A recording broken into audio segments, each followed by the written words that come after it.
Querido irmão, querida irmã, para esta quinta-feira da quinta semana do tempo comum, nesse dia 10 de fevereiro, dia que celebramos Santa Escolástica, irmã de São Bento, temos como proposta de reflexão o texto de Marcos, capítulo 7, do versículo 24 a 30. Naquele tempo, Jesus saiu e foi para a região de Tiro e Sidônia. Entrou numa casa e não queria que ninguém soubesse onde ele estava, mas não conseguiu ficar escondido. Uma mulher que tinha uma filha com o espírito impuro ouviu falar de Jesus. Foi até ele e caiu a seus pés. A mulher era pagã, nascida na Fenícia da Síria. Ela suplicou a Jesus que expulsasse de sua filha o demônio. Jesus disse: Deixa primeiro que os filhos fiquem saciados, porque não está certo tirar o pão dos filhos e jogá-lo aos cachorrinhos. A mulher respondeu: É verdade, Senhor. Mas também os cachorrinhos debaixo da mesa comem as migalhas que as crianças deixam cair. Então Jesus disse: Por causa do que acabas de dizer, podes voltar para casa. O demônio já saiu de tua filha. Ela voltou para casa e encontrou sua filha deitada na cama, pois o demônio já havia saído dela. Palavra da salvação. Glória a vós, Senhor. Querido irmão, querida irmã, Jesus encontra-se fora do seu costumeiro campo de missão. Mesmo assim, não conseguiu ficar despercebido. Uma senhora estrangeira o descobre e, com um gesto de respeito, lhe pede a cura de sua filha, possuída por um espírito impuro. Talvez para testar a fé dessa mulher, Jesus dificulta o atendimento, mas diante da insistência dela, cede a seus rogos. Garante-lhe que, por sua fé extraordinária, sua filha já está curada. Jesus não é um mágico que passa o tempo fazendo prodígios para impressionar o povo. Jesus não é um milagreiro. O milagre se dá quando a pessoa que o solicita se dispõe a acreditar em Jesus e seguir seus passos. Às vezes, a pessoa não vai além do benefício recebido. Seu coração ainda não está preparado para trilhar os caminhos do Senhor. Querido irmão, querida irmã, o modo de pensar das pessoas no tempo de Jesus era que quem não fosse de sua raça e de sua religião não tinha direito à bênção de Deus. Não foi fácil para os seguidores de Jesus passarem para uma nova mentalidade. Na experiência de Jesus, percebeu-se como ele superou esse tipo de pensamento exclusivista e incluiu os não-judeus como destinatários de sua missão. Foi um grande aprendizado para as comunidades que precisaram, desde o início, reconhecer o direito dos pagãos de também participar da salvação em Cristo. O espírito de seita nos fecha sobre nós mesmos. A comunidade cristã tem a vocação de ser uma comunidade em diálogo com o mundo, com as outras religiões, com todos. Querido irmão, querida irmã, a proposta desse dia, rezar por quem não participa de sua comunidade. E reze assim comigo. Ó Jesus, que a todos recebes sem discriminar, és procurado por uma mulher estrangeira que implora a cura da filha dela. Parece que a tratas com dureza. Na verdade, queres ensinar aos apóstolos que fora do povo eleito também existe fé, e por vezes fé ainda mais elevada, digna do teu elogio. Amém. Querido irmão, querida irmã, dando continuidade à reflexão da palavra de Deus, da liturgia desta quinta-feira, da quinta semana do tempo comum, nesse dia 10 de fevereiro, dia que celebramos Santa Escolástica, irmã de São Bento, e também o Beato Hugo, premonstratense, da ordem premonstratense, que organizou a vida comunitária. Você poderá até acompanhar na sua Bíblia os textos. Livro de Reis, capítulo 11, do versículo 4 a 13. Também Marcos 7, de 24 a 30.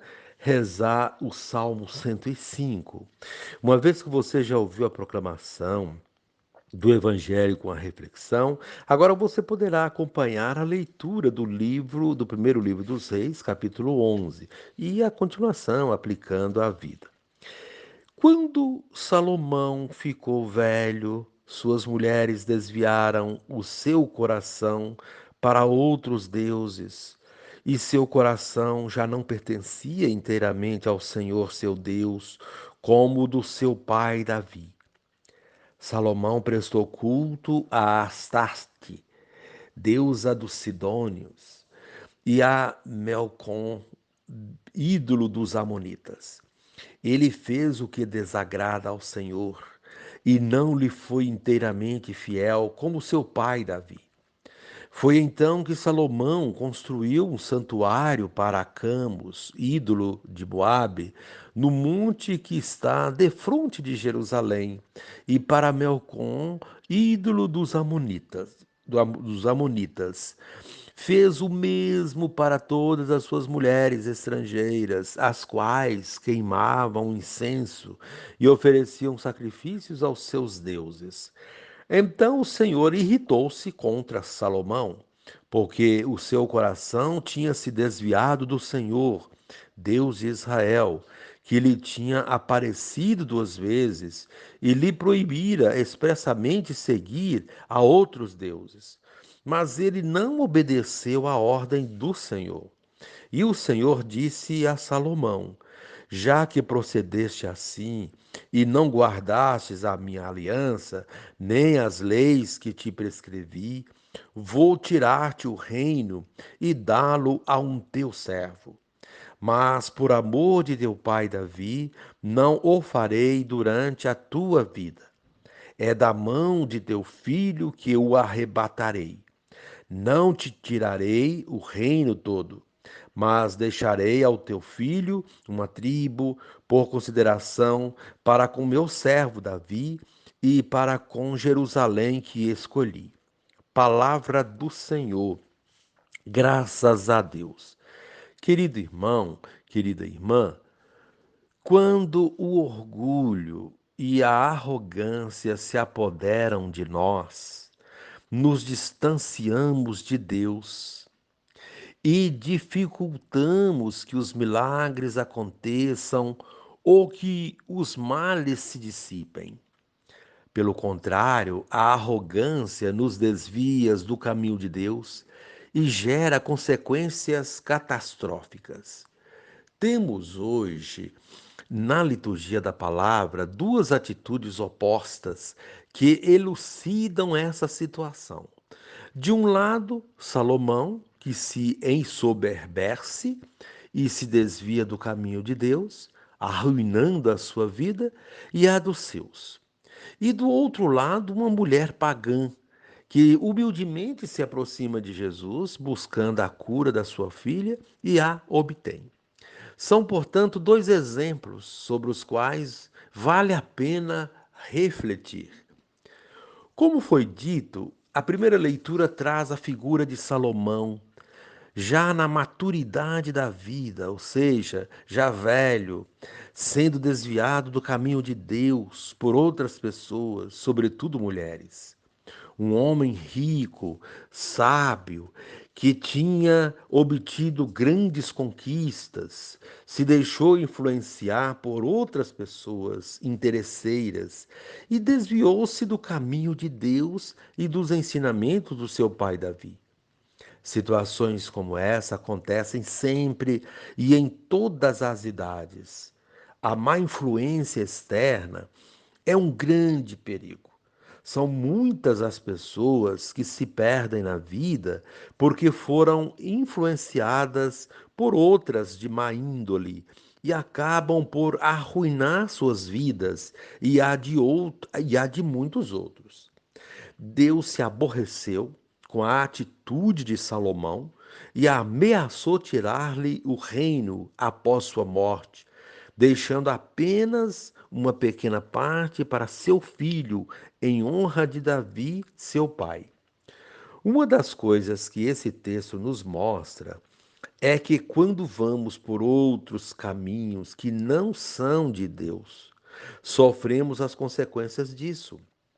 O texto traz a situação como uma punição de Deus, mas o mais importante é saber que os resultados de nossas ações más só podem ser coisas negativas, maléficas, não porque Deus nos castigará, mas porque temos de arcar com as consequências de nossos atos inconsequentes. Quem se envolve com drogas, por exemplo, não pode esperar bons resultados disso. Quem se envolve com mulheres apenas interessadas em dinheiro e fama também não obtém bons resultados. O mesmo ocorre com quem se envolve com negócios ilícitos, etc. São inúmeras as situações tentadoras e que nos desviam do caminho de Deus, mas elas não são benéficas para a vida. Vemos isso todos os dias, mas nem sempre essas coisas servem de lição. O mundo da fama atrai o olhar interesseiro de outros, e se a pessoa não tomar cuidado, deixando-se envolver por elas, sofrerá as consequências disso. O caso de Salomão é um exemplo ilustrativo, mas existem também outros muito perto de nós que deveriam servir para alertar-nos. Se, por um lado, temos uma atitude de vaidade e arrogância, causada pelo excesso de fama e poder, por outro, temos uma atitude de extrema humildade. Uma mulher pagã que ousa chegar perto de Jesus, movida pelo desejo elementar de qualquer ser humano, a vida. É a vida de sua filha que está em perigo e ela arrisca tudo para salvá-la. Uma mulher pagã, extremamente excluída, isto é, tratada socialmente com inferioridade, vai até Jesus e, com uma coragem profética, movida pela doença da filha, doença que significa o sinal mais evidente da exclusão, rompe a barreira do preconceito. Ela representa não apenas um indivíduo, mulher pagã marginalizada, mas uma categoria de excluídos, uma categoria que enxerga em Jesus a possibilidade de resgate da dignidade humana proposta na obra da criação. Tratados até então como cachorros, e praticamente tendo essa ideia preconceituosa arraigada no seu inconsciente coletivo, ela suplica a Jesus que expulse o demônio que atormenta sua filha. Nesse caso, o demônio é o preconceito, a exclusão e o futuro de marginalização e discriminação ao qual sua filha estaria condenada e que muito assusta essa mulher. O desejo dessa mãe é que a sua filha não tenha a mesma sorte que ela de mendicância, vivendo dos restos que caem da mesa de outros. Uma mãe que representa um povo que quer ser tratado com dignidade, mas que para isso é preciso que se expulse o demônio que o põe nessas condições. o demônio do preconceito, da ignorância antropológica e teológica. Toda busca, quando persistente e pautada na fé, tem seus objetivos alcançados. A mulher pagã dá provas disso. Ela busca sua libertação e a obtém. Assim, a atitude desta mulher e o acolhimento de Jesus mostram que Deus não quer ver nenhum ser humano maltratado em sua dignidade de ser semelhante a Ele. Ensina-nos que o preconceito é a prova cabal de nossa ignorância e nos dá duas profundas lições de sabedoria: lutar sem medir esforços para pôr fim às injustiças, como fez a mulher pagã, e acolher o outro sem discriminação, como fez Jesus. Com essas duas atitudes, estaremos fazendo a vontade de Deus. Querido irmão, querida irmã, peçamos a Deus que, por mais que tenhamos obtido conquistas na vida, não tenhamos um coração orgulhoso e não nos desviemos dos seus caminhos. Pelo contrário, que cultivemos em qualquer circunstância ou situação a humildade de ir ao encontro de Jesus e pedir que Ele nos livre de todo tipo de espírito mau, sobretudo o espírito da arrogância que nos distancia dos que sofrem. Querido irmão, querida irmã, rezem assim comigo. Ó Jesus, que a todos recebe sem discriminar, és procurado por uma mulher estrangeira que implora a cura da filha dela. Parece que a tratas com dureza. Na verdade, queres ensinar aos apóstolos que fora do povo eleito também existe fé, e por vezes fé ainda mais elevada, digna do teu elogio. Amém. E ainda reze comigo. Divino Espírito, torna-me livre para anunciar o Evangelho a todos, sem distinção, e fazer chegar a eles os benefícios da salvação. Amém. Querido irmão, querida irmã, uma vez no começo nós cenamos sobre Santa Escolástica. Santa Escolástica, irmã de São Bento, viveu entre os anos 480 e 547.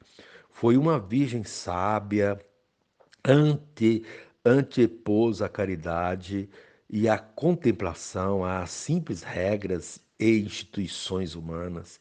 Da última vez que os dois irmãos se encontraram, passaram a noite toda falando de coisas santas e de assuntos espirituais. 3 dias depois, Escolástica deixou essa terra para ir morar no céu. Aprendamos, pois, a contemplar o Deus da vida e seu infinito amor. E reze assim comigo, finalizando este momento. Celebrando a festa de Santa Escolástica, nós vos pedimos, ó Deus, a graça de imitá-la, servindo-vos com caridade perfeita e alegrando-nos com os sinais do vosso amor.